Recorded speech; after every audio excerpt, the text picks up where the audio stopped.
வித்யா பார்த்துட்டிங்கன்னா ரோகிணி மனோஜும் ஒன்று சேரவே விட மாட்டாங்க. அவங்கள எப்படியான பிரிக்கணும்னு சொல்லி நினச்சிட்டு இருக்காங்க. ரோகிணி சொன்னதுனால தான் மனோஜ் வந்துட்டு போய் சொல்லியிருக்கான். தங்கிட்ட எதுவுமே மறைக்காது. தான் பையன் வந்துட்டு இந்த விஷயத்தில் மறைச்சிருக்கானே அப்படின்னா அதுக்கு எல்லாத்துக்குமே காரணம் வந்து ரோகிணி தான். இனிமேல் அவங்க கூட சேரவே கூடாதுன்னு சொல்லிட்டு அவங்கள முடிஞ்ச அளவுக்கு வந்து பிரிச்சே வைக்கிறாங்க.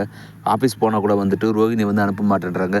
மனோஜை மட்டும் தனியாக நீ ஆஃபீஸுக்கு போ, இவங்க வீட்டில் இருக்கட்டும், இல்லைனா வீட்டு வேலையெல்லாம் செய்யட்டும் அப்படின்னு சொல்லிட்டு அவனை மட்டும் தனியாக அனுப்புகிறாங்க. இதே இப்போ கேட்டால் ரோஹிணி பார்த்தீங்கன்னா, ஏன் அத்தை இப்படி பண்ணுறீங்க, நான் என்ன தப்பு பண்ணேன், உங்கள் பையனுக்கும் தானே இதில் சம்மந்தம் இருக்குது அப்படின்னு சொல்ல திருப்பி அவனை சேர்த்தாதா, அவன் எதுவுமே தெரியாது. அப்புறம் நீ அவன் எது செய்யறது இருந்தாலும் என்கிட்ட கேட்டு தான் செய்வான். ஆனால் இந்த விஷயத்தில் இவ்வளோ பேர் போய் சொல்லியிருக்கானா அதுக்கு முழுக்க காரணம் நீ தான். உன்னால தான் மட்டும் அவன் வந்து இந்த மாதிரி தப்பு பண்ணியிருக்கான். இனிமேல் நீ அவன் கூட சேரவே கூடாது. இனிமேல் வந்துட்டு நீ வீட்டில் இருந்தது வீட்டு வேலையெல்லாம் பாரு அப்படின்னு சொல்ல ரோஹிணி இருந்துட்டு சரி அத்தை அப்படின்னு சொல்லிட்டு அழுதுகிட்டே வீட்டுக்கு ரூமுக்குள்ளே போயிடுறாங்க. சரின்னு சொல்லிட்டு மனோஜுமே வந்து ஆஃபீஸ்க்கு போயிடுறாங்க. ஆஃபீஸ் போயிட்டு பார்த்தீங்கன்னா லேட் ஆகிடுது. அதனால் பார்த்தீங்கன்னா வித்யா வந்துட்டு நீ வராது இன்றைக்கி காலைல வா அப்படின்னு சொல்லிடுறாங்க. சரின்னு சொல்லிட்டு பார்த்தீங்கன்னா மனோஜுமே வந்து ஆஃபீஸில் இருக்கார். ரோஹிணி பார்த்தீங்கன்னா நைட்டெல்லாம் அழுதுட்டு மனோஜ் எப்படி சமாதானப்படுத்துது, அத்தையை எப்படி சமாதானப்படுத்துறதுன்னு சொல்லிட்டு நைட்டெல்லாம் யோசிச்சுட்டு அழுதுகிட்டே இருக்காங்க.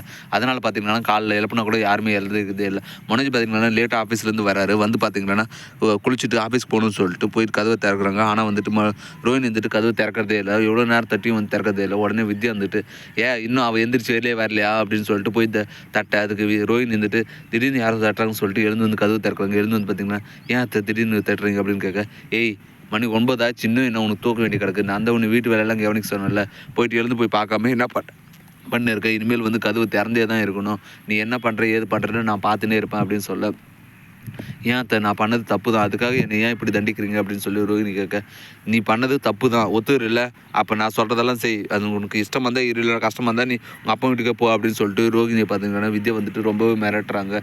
சரின்னு சொல்லிட்டு சரி அத்தைன்னு சொல்லிட்டு அவங்களுமே வந்து சமையல் ரூம் போயிடுறாங்க. இதெல்லாம் பார்த்துட்டு இந்த அண்ணாமலை பார்த்துட்டு ஏய் எதுக்காக இப்படி உன் மருமகள் இப்படி பண்ணுற, அவனும் இந்த வீட்டில் ஒரு மருமகன் தான், அவளுக்கு இந்த வீட்டில் எல்லா உரிமையும் இருக்குது, உன் தப்பு பண்ணது 2 பேரும் தான், அது நீ வந்து உன் மகனை தண்டிக்காமல் இவ்வளோ மட்டும் தண்டிக்கிறது இதெல்லாம் நியாயமா, வேற ஒருத்தி மகன்றதுனால தானே நீ இந்த அளவுக்கு வர்ணனை பண்ணுற அப்படின்னு சொல்ல வித்யா வந்துட்டு ஏங்க அவன் ஒன்றுமே தெரியாது, அப்புறம் நீங்கள் இவ தாங்க எல்லாம் சொல்லி கெடுத்து வச்சிருக்கா அப்படின்னு சொல்கிறாங்க. எது உன் மகன் அப்புறானியா, உன் மகன் வந்து ஊரவே விற்றுட்டு வந்துடுவான் அப்படின்னு சொல்லி ஒரு அண்ணாமலை இருந்துட்டு சப்போர்ட் பண்ணுறாங்க. ஆனால் ரோஹினியுமே வந்துட்டு நான் ஒன்றுமே பண்ணல அத்தை, உங்கள் மகன் நல்லா இருக்குன்னு சொல்லி தான் நான் பண்ணேன், நீங்கள் வந்துட்டு இப்படி நான் என்ன மட்டுமே காரணம் பண்ணுறது சரியில்லை அத்தை அப்படின்னு சொல்ல, ஏய் திருப்பியும் அவனை குத்தம் சொன்னேன்னு வச்சுக்கையா அடி பலான்னு விட்ருவேன், ஒழுங்கு மரியாதையாக போயிட்டு நான் சொன்ன வேலையை செய், நீ இந்த விஷயத்தில் தலையிடாத அப்படின்னு சொல்லிட்டு சொல்கிறாங்க. சரின்னு சொல்லிட்டு ரோஹினியுமே வந்துட்டு அமைதியாக வந்துடுறாங்க. இப்படி தான் வரப்போகிற எபிசோடு வந்து போக போகுது. அடுத்து என்னென்னலாம் இன்ட்ரெஸ்டிங்காக நடக்க போகுதுன்றதை நான் அடுத்தடுத்து வீடியோவில் அப்டேட் பண்ணுறேன். மேலும் இது போன்ற இன்ட்ரெஸ்டிங்கான வீடியோவில் பார்க்க மறக்காமல் நம்ம சேனலை சப்ஸ்கிரைப் பண்ணுங்கள், கூட பெல் பட்டன் அழுத்துங்க, அப்போ தான் நான் போடுற ஒவ்வொரு வீடியோ உங்களுக்கு நோட்டிஃபிகேஷன் வரும். தேங்க்யூ.